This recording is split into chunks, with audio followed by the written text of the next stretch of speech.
The summer I will never forget. Copyright Sergey Kukanov 2025. 1.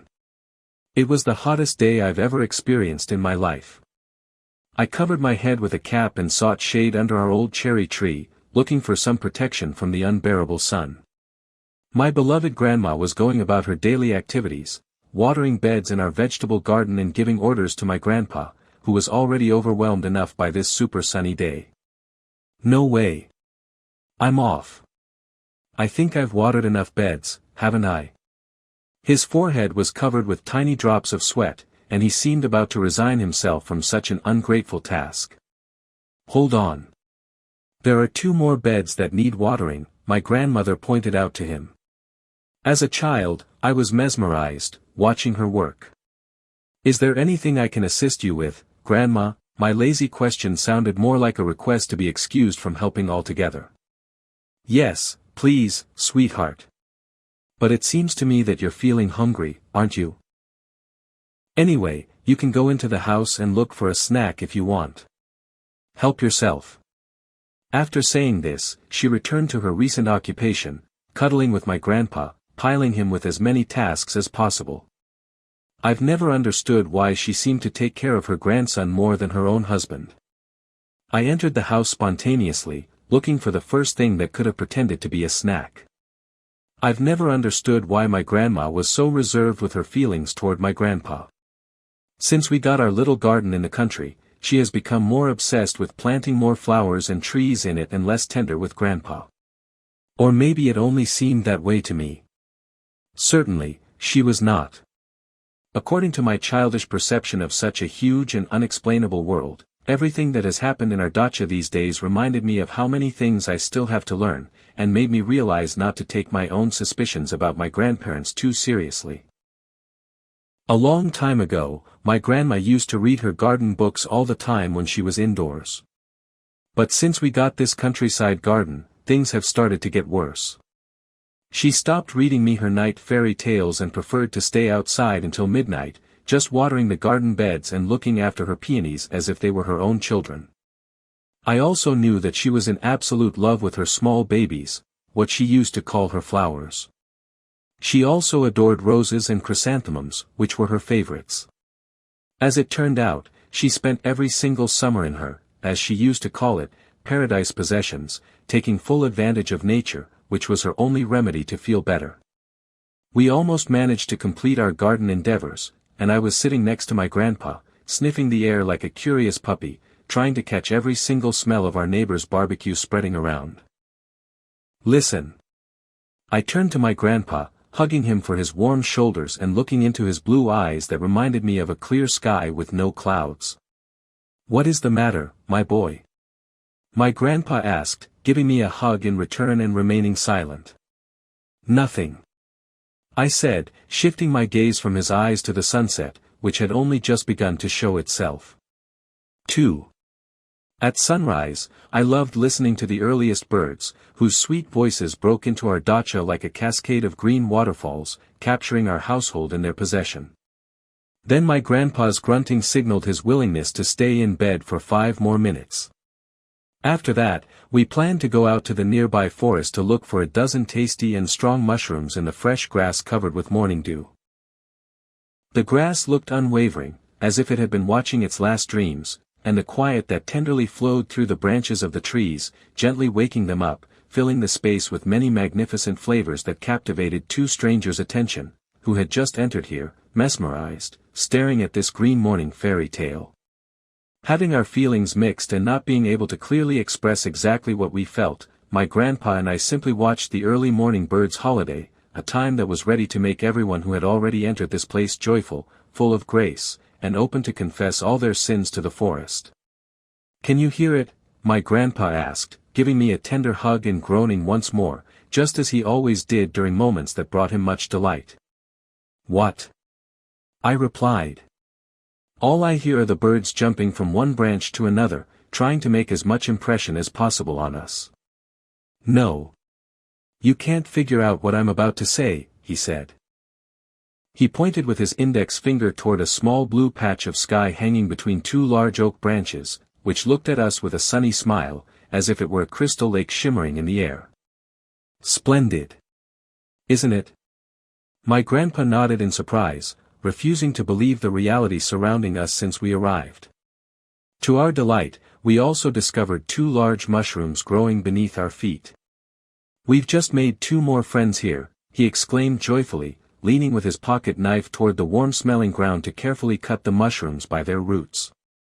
Then, he placed the 2 lucky ones into his basket, which he held in his right hand.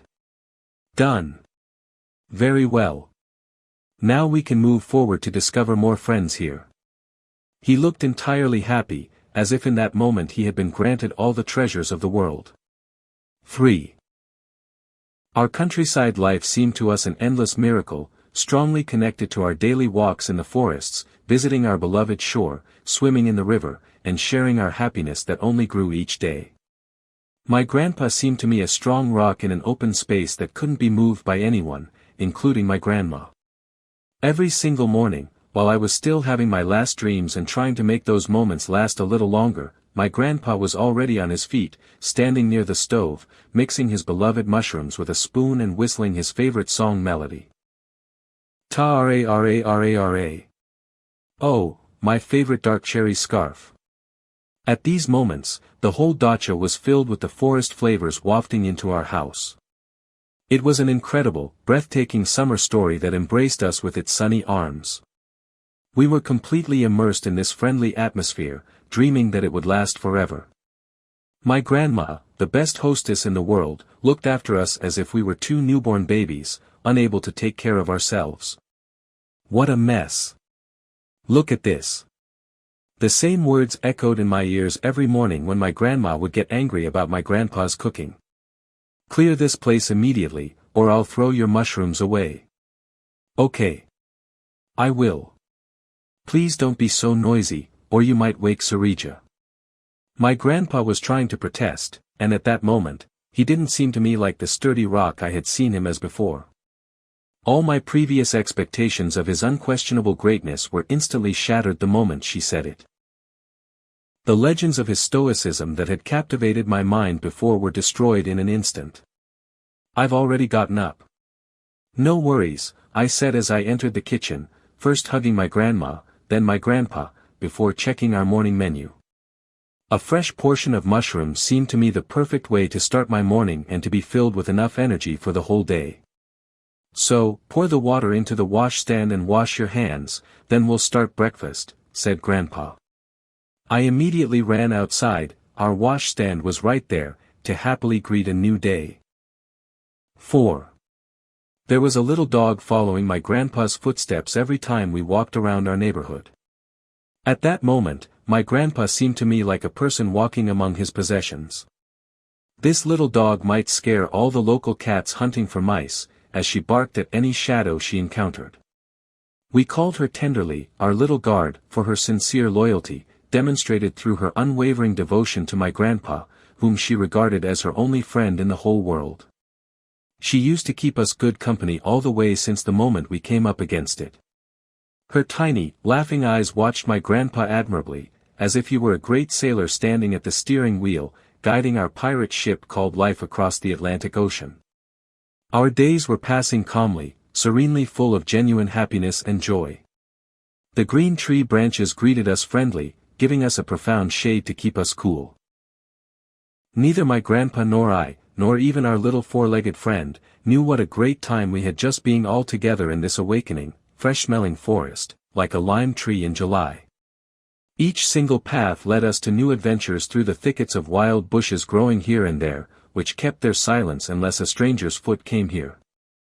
Suddenly, we came face to face with a little serpent that quickly crossed the path and looked scared upon seeing 3 strangers in front of it.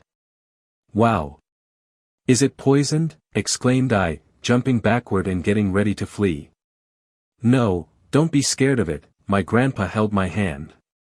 "They don't bite. It's a grass snake. It can't harm you. Be sure that this little one gets scared of you too," he laughed. "Oh, thank God." I exhaled and smiled. "Actually, I'm not. I'm not afraid of it at all." I tried to look brave in front of Grandpa. I know. You are my boy, he gently stroked my head. 5. At times, my little 9-year-old cousin joined us, and then we all enjoyed ourselves happily, including our little 4-legged friend, who followed our footsteps, accompanying us with its loud barking wherever we went. My cousin is called Lena, and she used to demand all my spare time for herself. Much to her delight, I was always nearby, ready to play or pick berries from our cherry trees to provide her with our local dessert. Then we usually went down to our neighborhood's dachas, picking and tasting cherries that hung down from their brightly painted fences. We also loved vying with each other to bombard our grandpa with all kinds of questions, watching his reaction, and laughing out loud if our childish, nonsensical questions had an effect on him. Enough, kids. I've said enough. Everything has its limits, and my patience is not infinite, Grandpa used to say when the situation went out of control.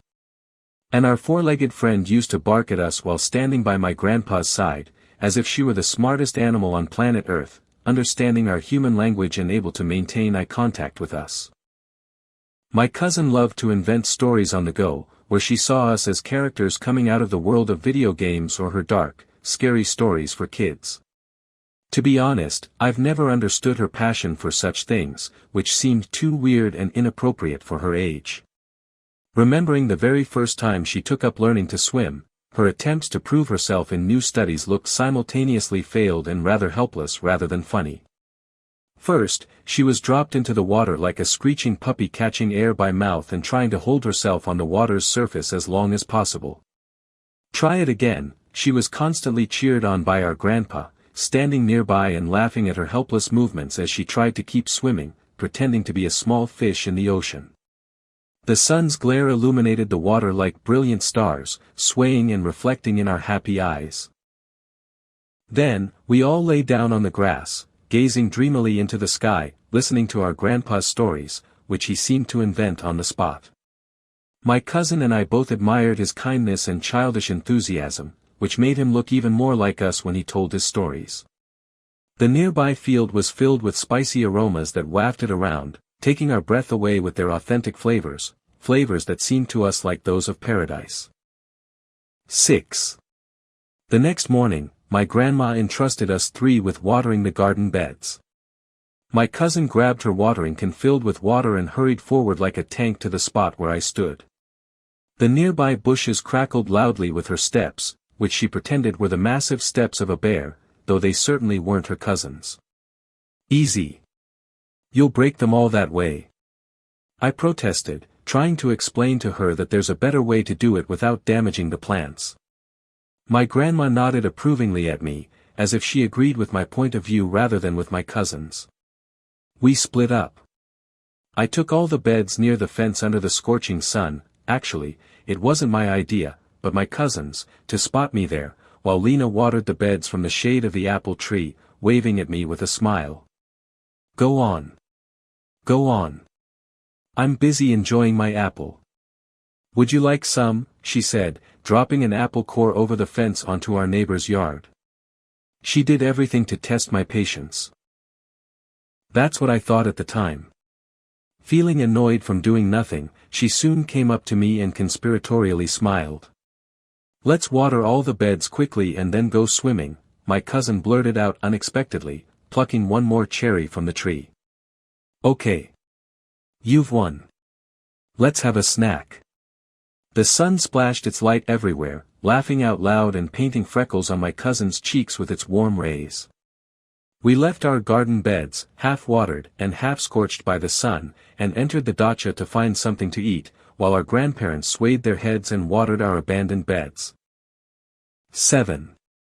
Next morning, we had plans to go for a walk in the nearby forest and maybe find a dozen strong honey mushrooms. The weather had promised to be great, and all 3 of us felt excited about our little adventure. I took my backpack, my cousin brought her small bucket to collect some flowers, Grandpa looked at us attentively, checking that we were ready to go, and finally, we left. The forest greeted us with its bird songs wafting through all parts of the place. The morning dew shimmered here and there with various colors, inviting 3 strangers to discover this magnificent world. Finally, we found some hazel trees full of nuts, hanging down heavily and promising us a great harvest to pick. "Wow, such a great moment, kids," exclaimed Grandpa, rolling up his sleeves and getting ready to get to work. We started picking up the nuts, stuffing our pockets with them.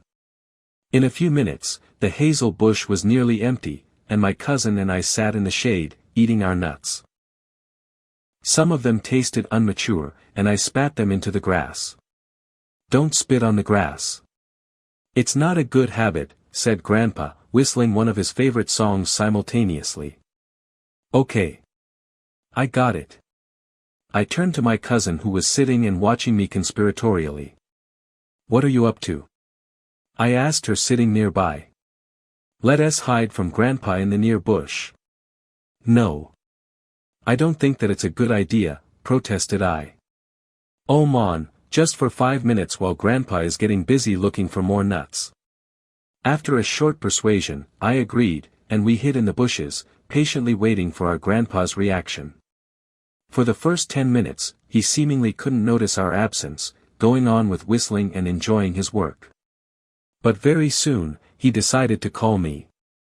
"Sergey, come and see how many nuts I got here." We didn't move and stayed silent. "Sergey, can you hear me? Sergey, Lena, where are you?" We still remained quiet, but I started feeling bad about our silly idea to hide here in these thorny bushes. My cousin, however, remained curious and intrigued. In the next few seconds, our Grandpa's face completely changed, looking paler. He drooped the basket on the ground and dashed back and forth, trying to find us.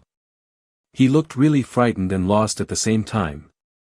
I couldn't stay quiet any longer, and although my cousin was angry about my decision to show ourselves, I raised my head first.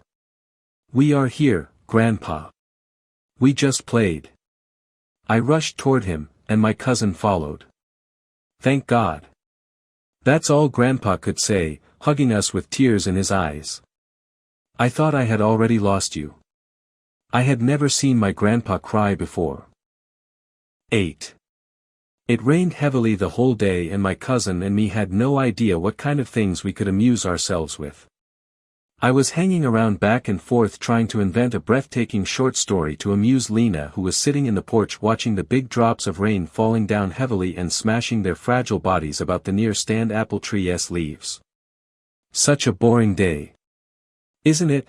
She yawned lazily and began drumming her index finger on the porch pillar, trying to distract herself from the rainy weather that seemed like it would never end for the whole day. "Great. I think I'd rather sleep than sit here listening to this noise." She suddenly stood up and went back inside, searching for some kind of amusement. I stayed on the porch, gazing at our apple tree, which to me looked like a beautiful princess full of tears. Our grandparents had already woken up and returned to their daily routines. Grandma was cuddling with Grandpa as usual, pointing out the numerous things he had been tasked with doing. "Hurry up. Have you managed to put the bucket out to collect this rainy water? This water will come in handy for my little plants. Hopefully, tomorrow won't be rainy, so we can gather enough of this living water. I want all our buckets to be filled." She tied her scarf as she usually did and went outside, brave against the crazy rain. "Grandma, you can get cold out there." I yelled, but she didn't hear me. I returned inside the dacha and lay down on my bed, whistling one of my favorite songs.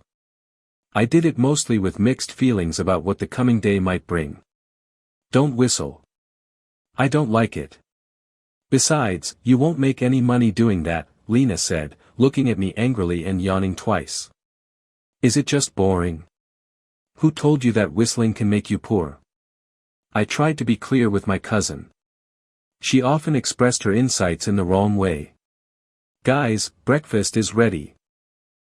If you don't hurry, it'll get cold," Grandpa's voice called from the doorway, inviting us to join him in the kitchen. "And what about Grandma?" I asked.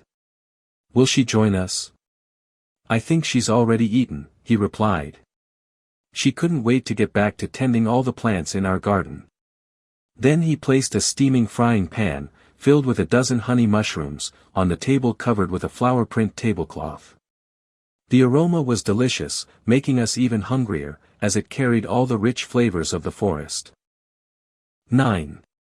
The sunset was breathtaking, and we sat mesmerized, gazing attractively at the last rays of the sun touching our porch and the nearby apple tree. My grandparents were sitting shoulder to shoulder, discussing their morning plans and trying to fill as many water beds as possible within the next 2 hours. My cousin and I remained indifferent to their talk, as we had our own plans to go swimming and then return to reading a captivating book that we started last night. The bees were buzzing around, making us pay attention to them. "Oh, come on. Are you not going to sting me, baby, are you?" My grandpa waved away our yellow guests and their insistent buzzing, then turned back to Grandma to continue their conversation.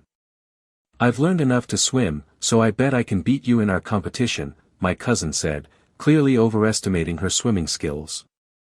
But I didn't mind. I turned my apple core over and threw it over the fence. "So, what was the outcome of that pioneer boy?" I asked Lena dully, not expecting to get any clear explanation from her. "I guess he was supposed to be lost in that wild forest. And I don't care if he's alive the next morning. I've been more intrigued by the second storyline, where that pioneer boy's abandoned puppy is going to survive for the next 3 days without any food. And his cat. Don't forget. He owned the cat too," I added. "Well, actually, they'll be okay if they find a way to get outside. Animals are smarter and more adaptable to this life than people. I've just been curious about one thing that didn't let me sleep well last night," I said sarcastically, looking at Lena. "What thing?" Her eyes were wide open, full of surprise.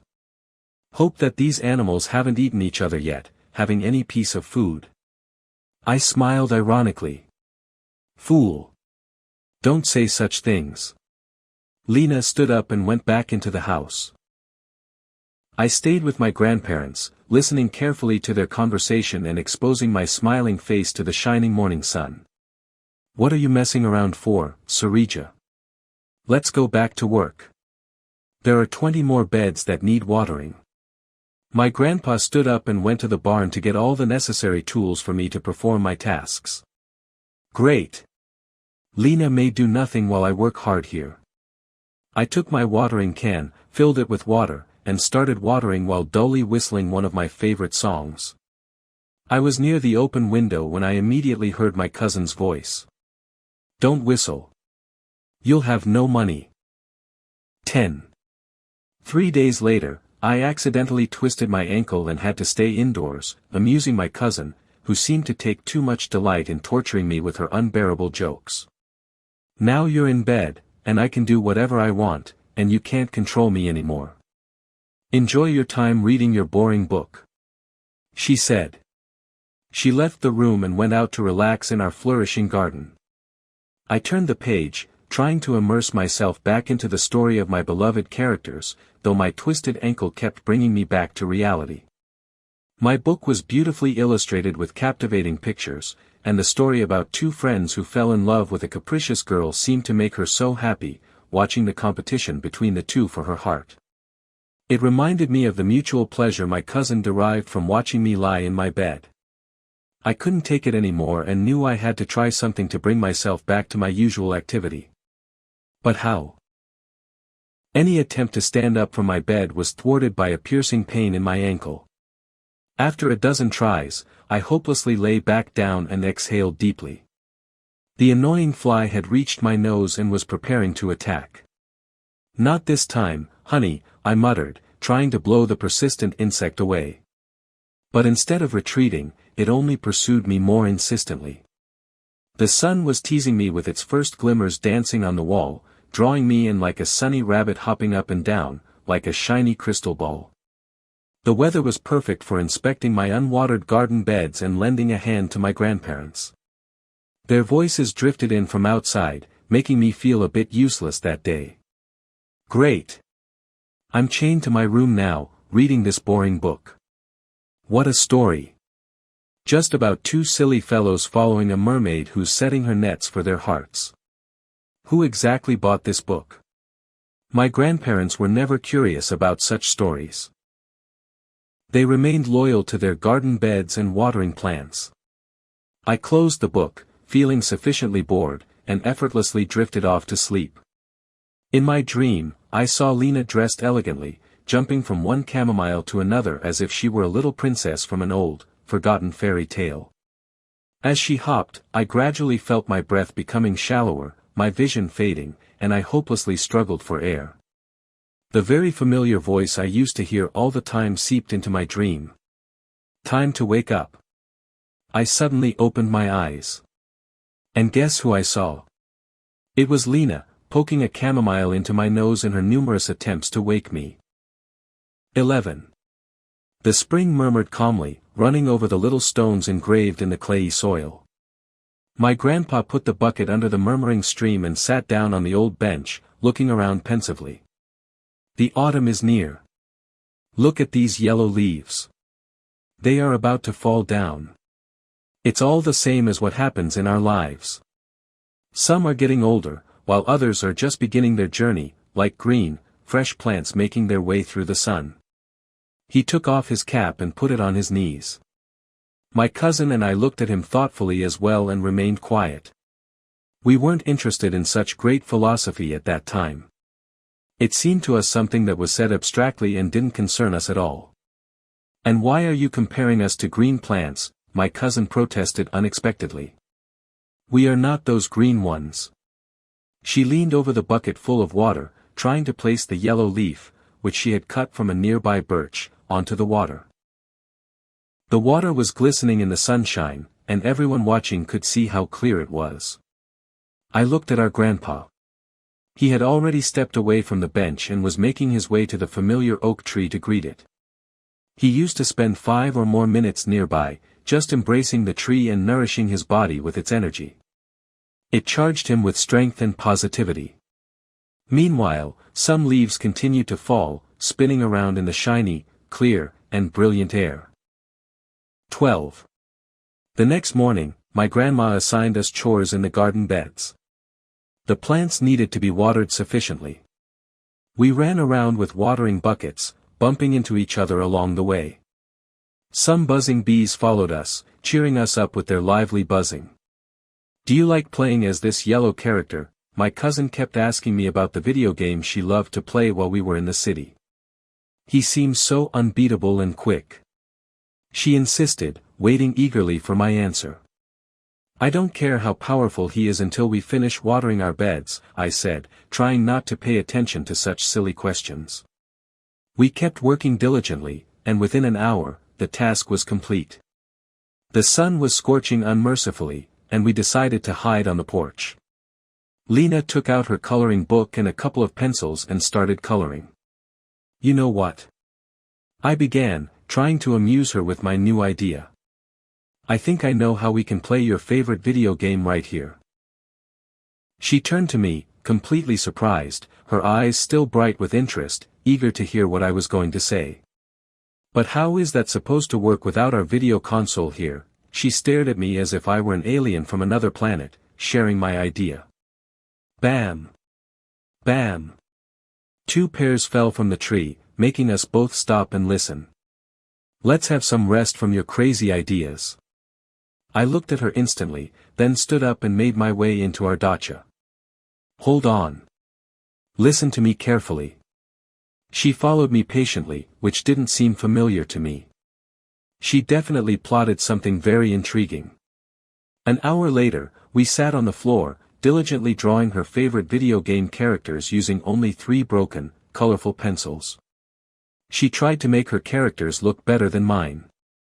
Even here, she did her best, pretending to be a great painter seeking admission and world fame. My dragon's tail looks brighter than yours.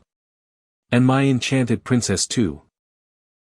And I'm more experienced in drawing than you, she declared, even jumping up to admire her sudden masterpiece. My patience ran out, and I grew bored of her spontaneous remarks. Why don't you draw a different character, like a fox, for example? She stared at me dully, as if I were advising her to jump from the high bank into the cold river. What? Did I say something silly? I gazed at her, trying to figure out what made her lose her fun. Nothing. You always make me angry while I'm painting. She threw her album, stood up, and approached the door. I'm going out. Enjoy your loneliness. She slammed the door, and the last thing I managed to hear were her quick steps down the porch. 13. The fall was near, and the leaves were turning yellow, changing their colors to more shiny and bright tones, illuminating the air. My cousin and I stood next to the birch, which seemed to be cuddling with the wind, its branches crawling across the blue sky. At that moment it was supposed to look like a drunk woman waving her hands, regretting her past. We followed the path as it changed directions repeatedly. At one point, we got scared, thinking we might be lost. Lena looked at me with panic in her eyes.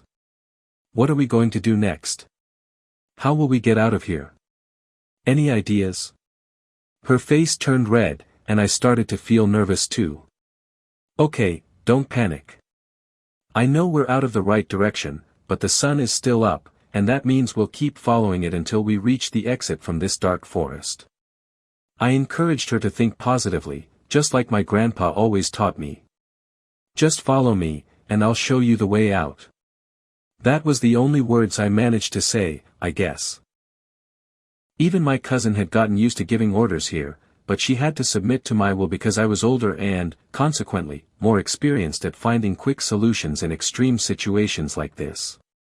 The thorny bushes cracked, and suddenly, my cousin's face turned pale. Snake! Snake, she shouted, jumping off the spot as fast as she could. Come on. It's just a grass snake. I giggled. They're not dangerous at all. You don't have to jump each time you see one, dear. Lena cast her scornful gaze in my direction and fell silent. We both remained quiet for a while, thinking about how to get out of here before nightfall, when our grandparents would start looking for us. The more we searched for the right path, the more our hesitation grew. So, we followed the last glimmers of the setting sun, trying to discover the promised trail that would lead us back home. Nice. I think this path is supposed to be our last resort, isn't it? Lena put her right hand into her pocket and pulled out a sweet candy. Where's my share? I asked her. It's not enough for myself, I guess. Now I'm going to enjoy this while you look for the right direction. At that moment, she didn't seem as scary to me as she had a minute before. She settled on a nearby stump, unwrapped the candy, and put it into her mouth, beginning to suck on it. Delicious. I guess you like it so much, huh? I leaned against the nearby oak tree trunk and remained silent. Less than anything, I didn't want to argue or try to prove my point to anyone at that moment. Sarija, Lena, a familiar voice called out, echoing through the woods. Are you there? Grandpa, we both shouted in unison, then dashed toward the source of the familiar voice. Our feet seemed to lift us off the ground, so happy we felt in that moment. Our sudden joy was so overwhelming that it seemed to make the whole world pause and contemplate it. We both ran up to him, giving him a double hug simultaneously. Grandpa's cheeks were filled with tears. Finally. I thought I lost you forever. He said, often speaking like this when overwhelmed or nervous. He embraced us as tightly as he could, and despite his outward appearance, it was clear that he had endured many difficult times, bad expectations he had managed to outlive, until he finally got us back. Oh my gosh, kids. You really scared me with your silly games. Was it Lena's idea for you both to get lost in the woods? I guess it was hers. He looked at my cousin incredulously and waved his hand. She stared at him defensively, innocent as ever, not understanding why all the shame for this little tricky game was going to be on her. Come on. I guess Grandma can't wait to see you both alive.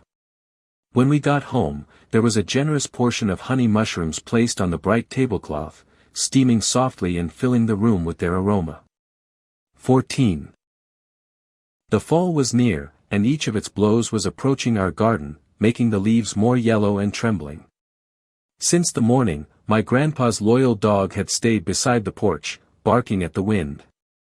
That day, she seemed less lively than usual.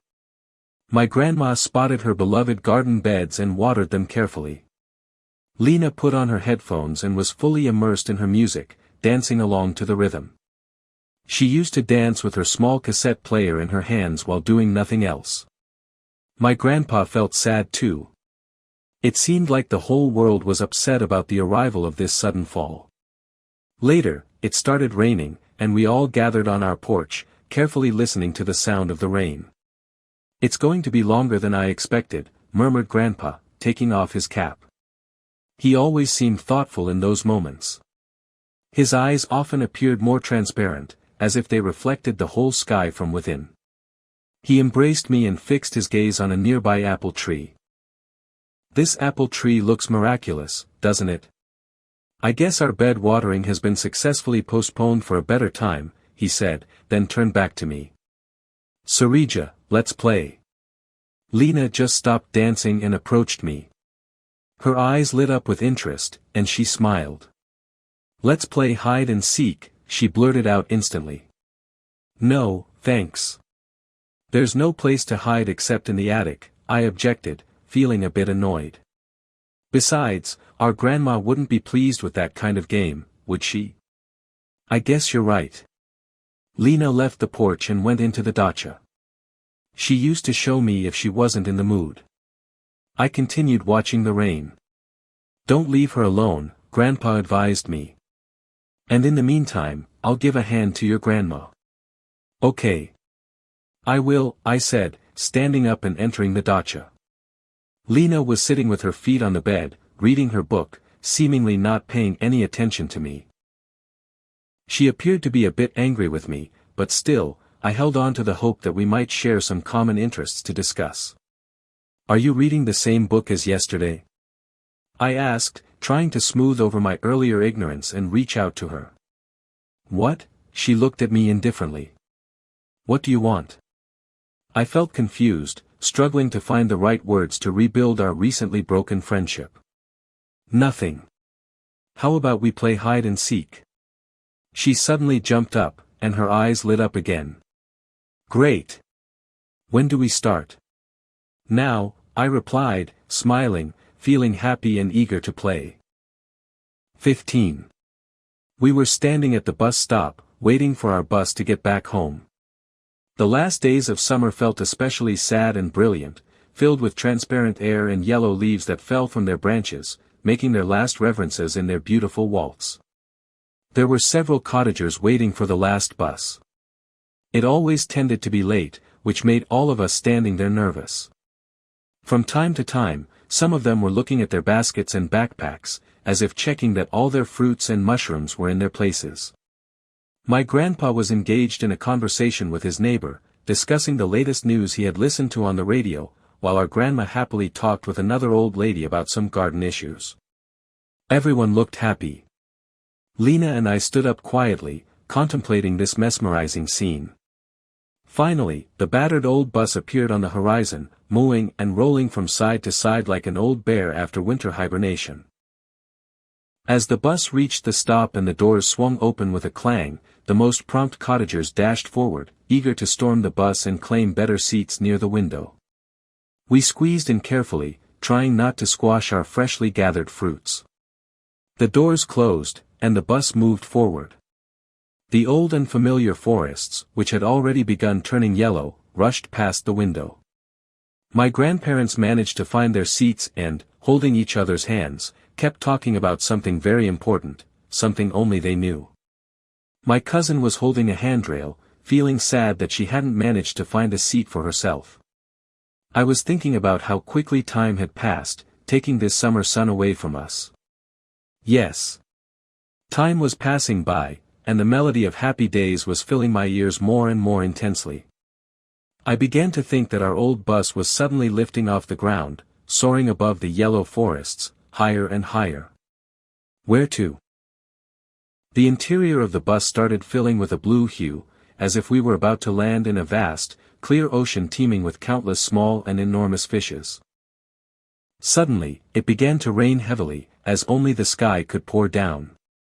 The raindrops flooded the interior, and all the passengers started to drown in this sky's cry.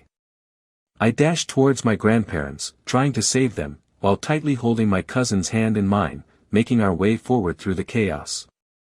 "Grandpa, Grandma, we are here!" I cried out, trying to make them see us. But instead of their faces, 200 raindrops responded in reply. I felt my face be covered with these drops, as if I were crying over my helplessness in the face of this universal flood. Then I saw the trees, which normally stood tall, shrinking into tiny wooden toys in my hands, like little figurines.